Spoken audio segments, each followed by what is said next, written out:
Class 9ৰ ছাত্ৰ-ছাত্ৰীসকল নমস্কাৰ। তোমালোকক মই জেনেৰেল ছায়েন্সৰ কিছুমান দৰকাৰী MCQ এনুৱেল এক্সামত আহিব পৰা দৰকাৰী MCQ বুজাই দি আহিছোঁ। আজি চোৱা এই কুৱেশ্যনটো মই বুজাই দিম। 1 kg ভৰৰ বস্তু এটাৰ ওপৰত ক্ৰিয়া কৰা পৃথিৱীৰ আকৰ্ষণ বল হ'ব। অপশ্যন এ 98 নিউটন, বি দিছে 9.8 নিউটন, চি দিছে 1 নিউটন, ডি দিছে 9.8 মিটাৰ পাৰ ছেকেণ্ড। প্ৰথম তোমালোকে জানিব লাগিব মাধ্যাকৰ্ষণ, তাৰপিছত জানিব লাগিব মাধ্যাকৰ্ষণিক ত্বৰণ। প্ৰথম চাবা মাধ্যাকৰ্ষণ। পৃথিৱী আৰু ইয়াৰ ওপৰত বা আশে পাশে থকা বস্তুৰ মাজত হোৱা আকৰ্ষণী বলক মাধ্যাকৰ্ষণ বোলে। এই আকৰ্ষণ বলৰ প্ৰভাৱত বস্তুৰ ত্বৰণ ঘটে, ইয়াকে মাধ্যাকৰ্ষণিক ত্বৰণ বোলে। ইয়াক স্মল জিৰে বুজোৱা হয় আৰু জিৰ মান SI এককত 9.8 মিটাৰ পাৰ ছেকেণ্ড স্কুৱেৰ।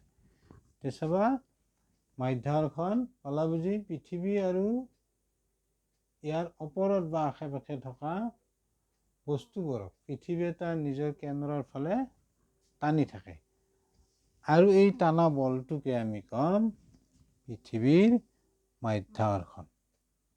কলা বুজি আৰু মাধ্যাকৰ্ষণৰ ফলত বস্তুৰ ত্বৰণ ঘটে আৰু এই ত্বৰণক আমি কম মাধ্যাকৰ্ষণিক ত্বৰণ। ইয়াক স্মল জিৰে বুজোৱা হয় আৰু জিৰ মান 9.8 মিটাৰ পাৰ ছেকেণ্ড স্কুৱেৰ। প্ৰশ্নত আছে 1 kg ভৰৰ বস্তু এটাৰ ওপৰত ক্ৰিয়া কৰা আকৰ্ষণী বল সুধিছে। আমি ধৰি ল'ম, ধৰা হ'ল বস্তুটোৰ ভৰ m = 1 kg আৰু পৃথিৱীৰ আকৰ্ষণ বল আমি ল'লোঁ F হ'লে আমি পাম F = m × g। এইটো হ'ল সূত্ৰ।